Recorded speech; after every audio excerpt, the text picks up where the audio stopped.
There is so much energy, so many new businesses being created, and so many resources for entrepreneurs. But people were having a really hard time connecting those resources to their needs and finding each other. In about the fall of 2016, a group of us got together and said, we can do better. Let's start connecting these people. Let's get these folks together and see what we can do to make some change in the district. Beacon was seeking to coordinate an ecosystem of over 80 different resource providers that were targeting resources to women entrepreneurs. And so it was a highly fragmented market.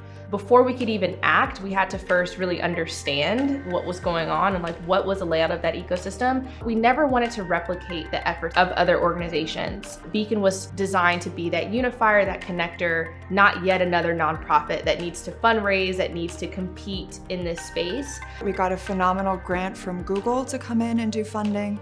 We collaborated with the mayor's office to help provide additional resources, and then a whole bunch of voluntary commitments.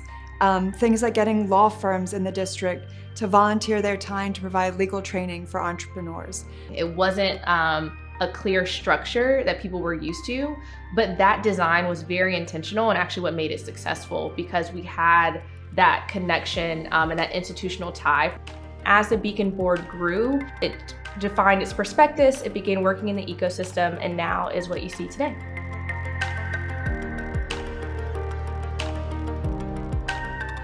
We have a newsletter that started out with maybe 50 people getting it, and now it's over 3,000 recipients in the district. All women founders doing every business you can possibly imagine. What became the largest directory in the region for women-owned businesses. This is our most prized product, and it's kind of that digest of what's happening. It's funding opportunities, it's events, it's entrepreneur spotlights.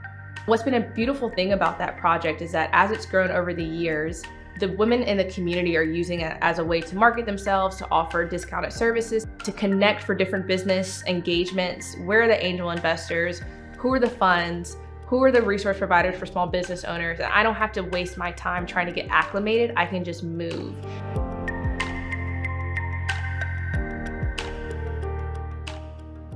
One of my favorite features of what we've done with Beacon is the Beacon Grant Program.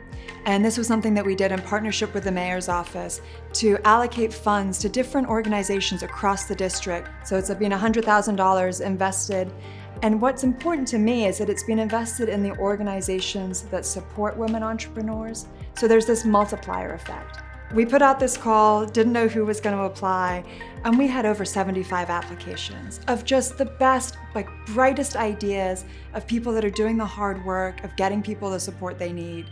It was truly participatory. Not only did we have a community-led board that was selecting those applications, but there was also a public voting round, which was so important for us because we wanted to make sure that we're selecting projects that the community actually wants to see and can be involved in. You would have all of these people coming just to celebrate each other, to have that feeling of partnership. And that's been one of the key things that we've been so proud of, is seeing that take shape and grow into the future.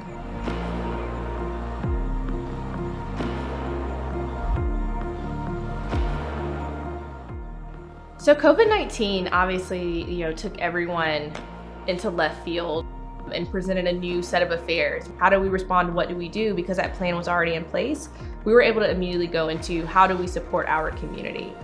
Whether it's guidance on a strategic plan, whether it's resources for PPE or relief efforts on the state and federal level. Post-COVID, we've seen now a resurgence of attention to particularly the Black community, and that's spilled over into other marginalized groups. I'm very, very much inspired by this time, and I think that provides an amazing opportunity not only for the Black women in our network, but also other businesses as well, because now the Black women entrepreneurs are receiving the recognition and capital that they deserve. Their businesses grow, we all grow. I'm really interested to see, how our businesses are again adjusting and adapting, and excited for what's to come. To me, Beacon is the light. When we came up with the name, that's what we were focused on, is let's shine a light to celebrate DC's women entrepreneurs, but let's also build that lighthouse so that people can know to look for each other.